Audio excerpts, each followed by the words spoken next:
Shedeur Sanders didn't say much after the sideline blow-up with Jeudy. He didn't need to. Jimmy Haslam did it for him. The Browns owner was quick to make his position clear. He stands behind Sanders. That public show of support wasn't just a PR move. It sent a clear message to the organization. Haslam is drawing a line between players who embody leadership and accountability, and those who undermine it. For Jeudy, whose attitude has raised red flags all season, that spells trouble. This isn't just about one outburst.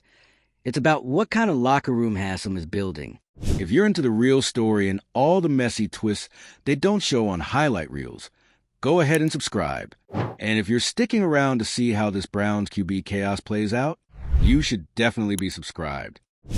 The real story here isn't the altercation itself, but what it triggered, a reckoning inside the Browns. As Sanders rises through adversity with calm and credibility, Jeudy's spot on the team looks shakier by the day. Haslam's message is simple. Leadership is non-negotiable, and if you're not part of the solution, you may not be around much longer. You don't get many moments in a season that flip the spotlight from gameplay to locker room culture in an instant, but that's exactly what happened when Jeudy stepped out of bounds. Not on the field. On the sideline. The clip says it all. Jeudy, animated and aggressive, clapping inches from Shedeur Sanders' face, barking frustrations, clearly fed up. And what did Sanders do? Nothing. He stood there, took it, didn't flinch, didn't engage, didn't escalate. A veteran had to step in and separate them. And just like that, the Browns were no longer dealing with a game loss. They were in a full-blown culture crisis. And Jimmy Haslam? He saw enough. Haslam's reaction was immediate, not behind closed doors, not hidden in some post-game statement. Public, supportive of Sanders, firmly disapproving of Jeudy. No sugarcoating, no spin, just clarity. The owner of the team stepping up and saying, "We don't do that here." It wasn't just about one incident. It was about who this team is going to be moving forward. Because this wasn't an isolated outburst. It wasn't about one play. This was a spotlight on everything that's been brewing inside the Browns organization and everything they've been trying to change. Jeudy's actions were unprofessional. That's the bottom line. There's no scenario where it's okay for a receiver to publicly berate his quarterback, especially not a rookie who's shown nothing but leadership under pressure, and especially not when that receiver has been underwhelming at best. Let's talk about that. Jeudy's numbers haven't exactly silenced the critics. His production has been shaky.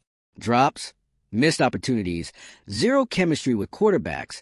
None of it supports the kind of behavior he displayed on that sideline. If anything, it raises more questions about why he's still being given that kind of platform at all. This is a guy who's been called out before. Steve Smith Sr., a Hall of Famer, called him just a guy. And Jeudy didn't respond by working harder. He didn't take it as fuel. He shot back, took it personally, and now here he is again, reacting emotionally when he should be leading calmly.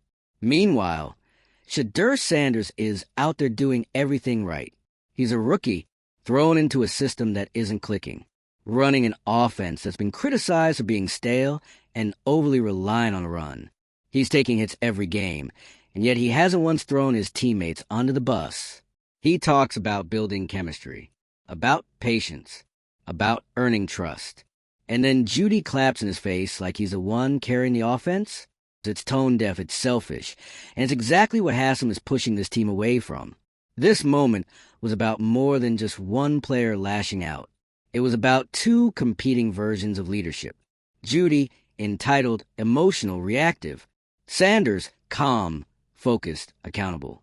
One represents the past, the other, the future. And the Browns made their choice. Backing Sanders was a no-brainer. The way he handled the moment, composed, silent, professional, earned him more locker room credibility than any touchdown throw could. He didn't take the bait. He didn't escalate the situation. He let the cameras roll and the meltdown play out.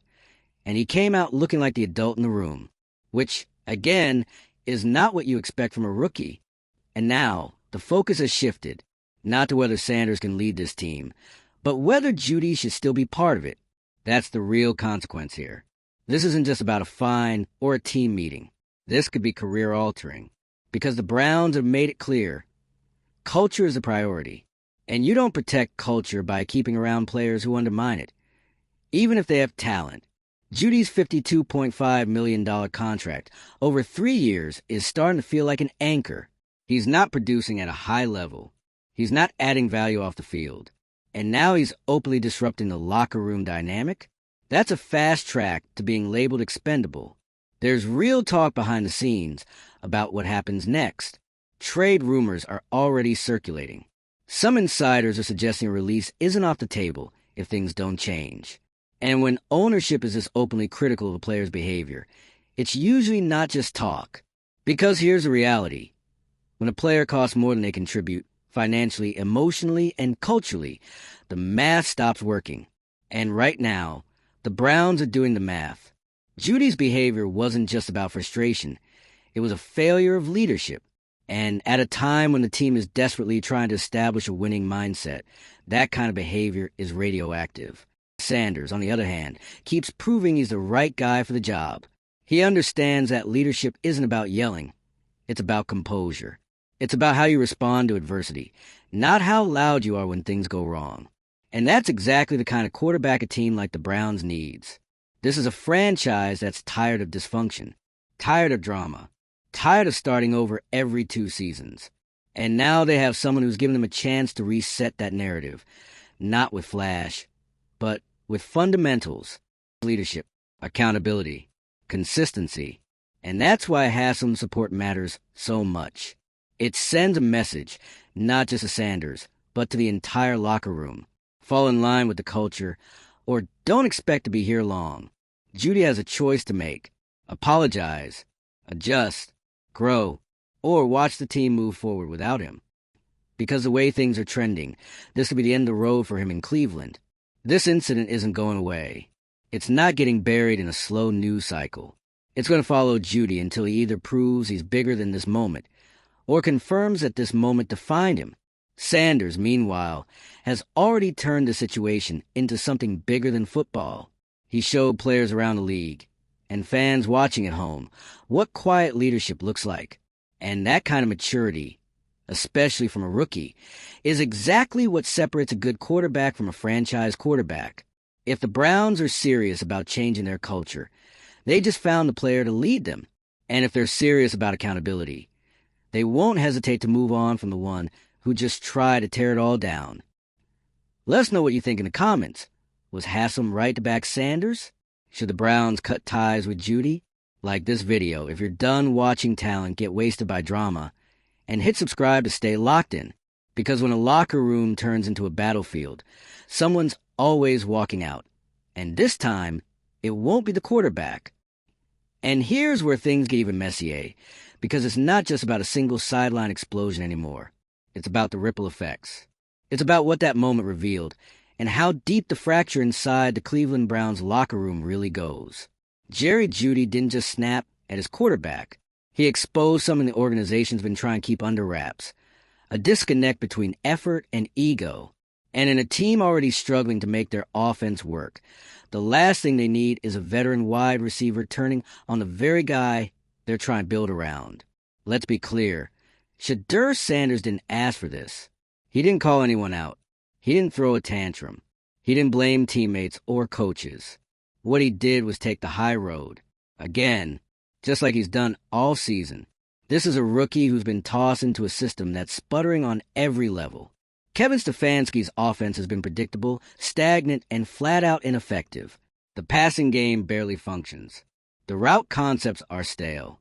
And despite all of this, Sanders has stayed focused.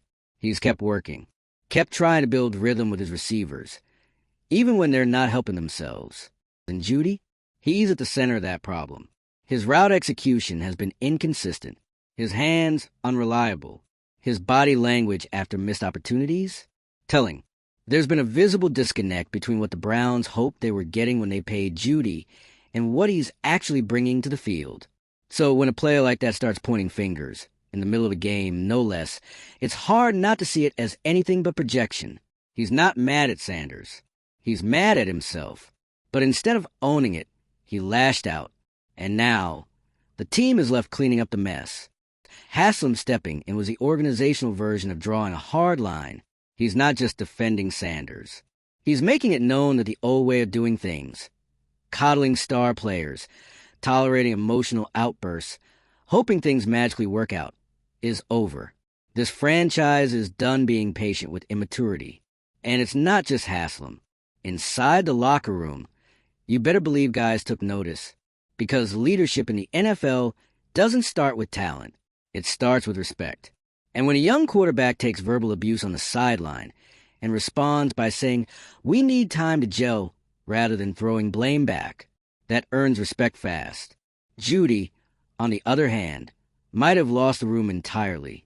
The Browns are in the middle of trying to reshape who they are. After years of dysfunction, they're attempting to rebuild with accountability and character at the forefront. That's not just about play calling or position depth. It's about culture. And culture doesn't survive when the veterans are openly undermining the mission. And let's not forget, Jeudy isn't some unstoppable offensive force whose antics are being overlooked because he's putting up 100 yards every week. He's underproducing. His contract is oversized for the output he's delivering.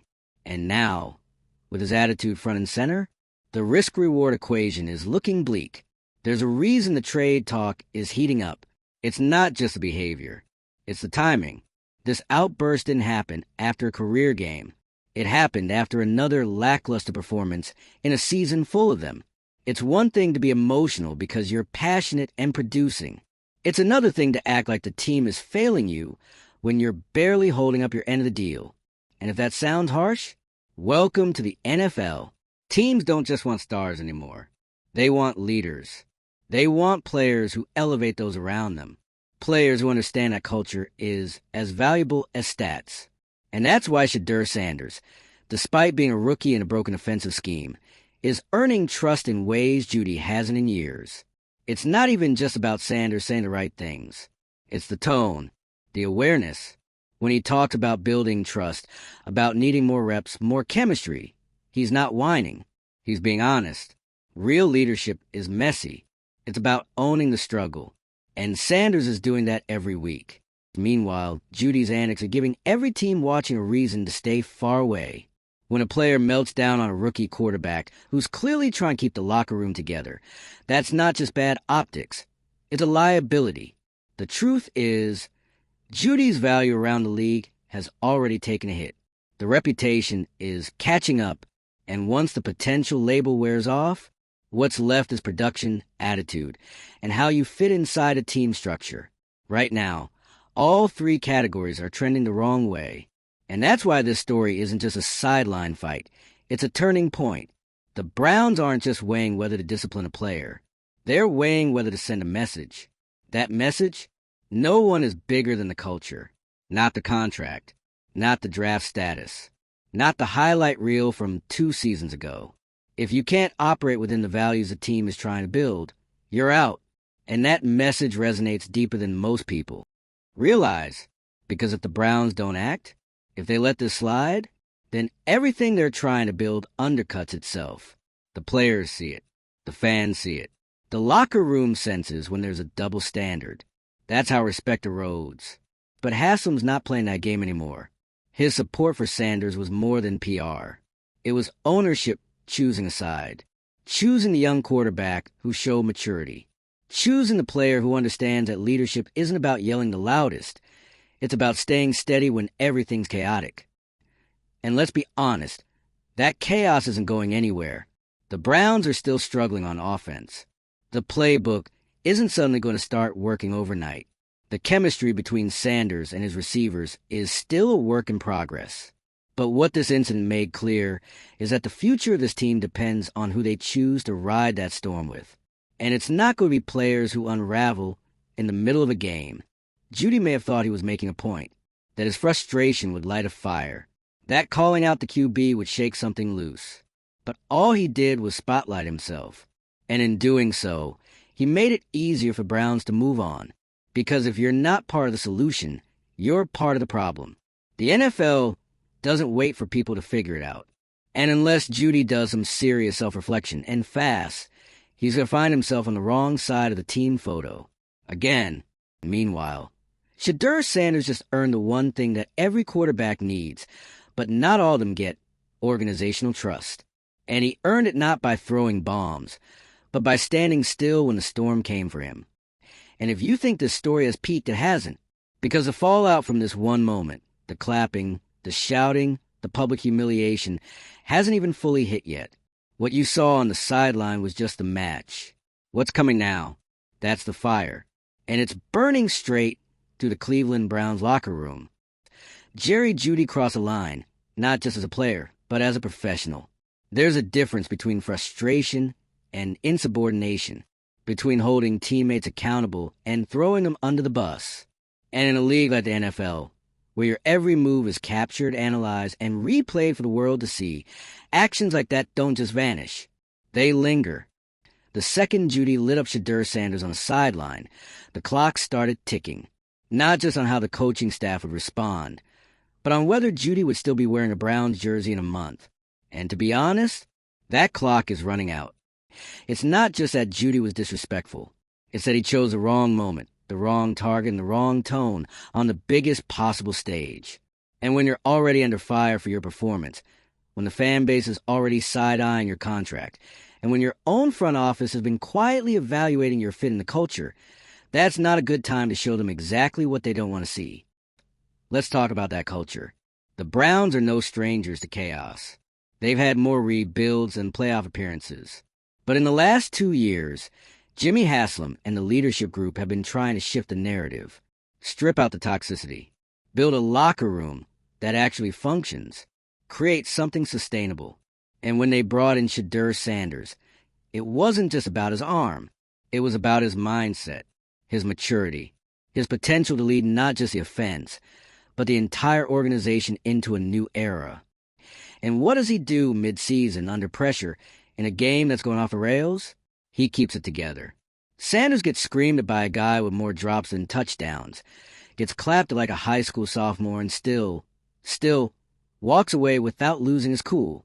Then post-game, he doesn't retaliate, doesn't deflect, doesn't drag Jeudy in the press. He talks about patience, about chemistry, about taking responsibility for the offense. And you could feel it, the weight of that moment. Everyone watching knew exactly what kind of quarterback the Browns that wasn't just maturity. That was leadership. And it stood in direct contrast to what Jeudy showed in the same moment.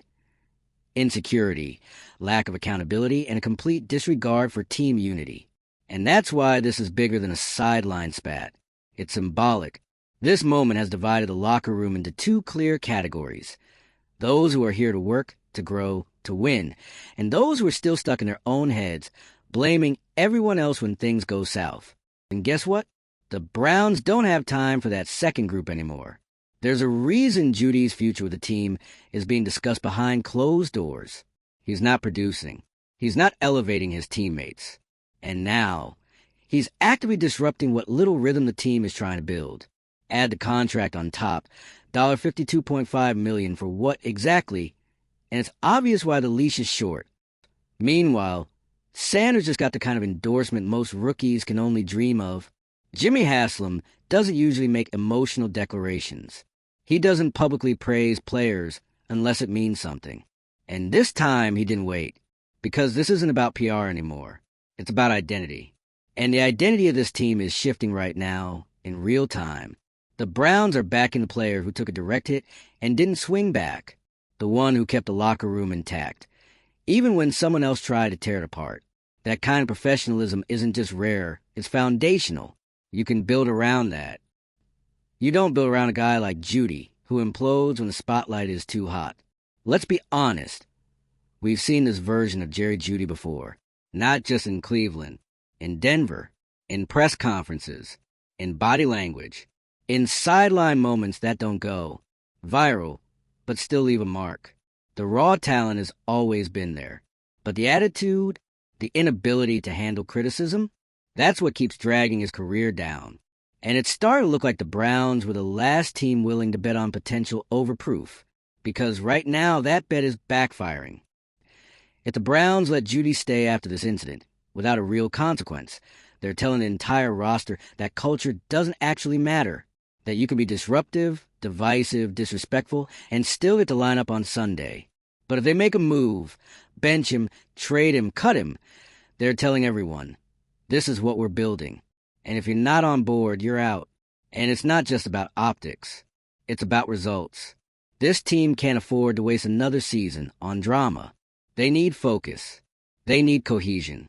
They need receivers who lift their quarterback up, not tear him down when the game gets tight.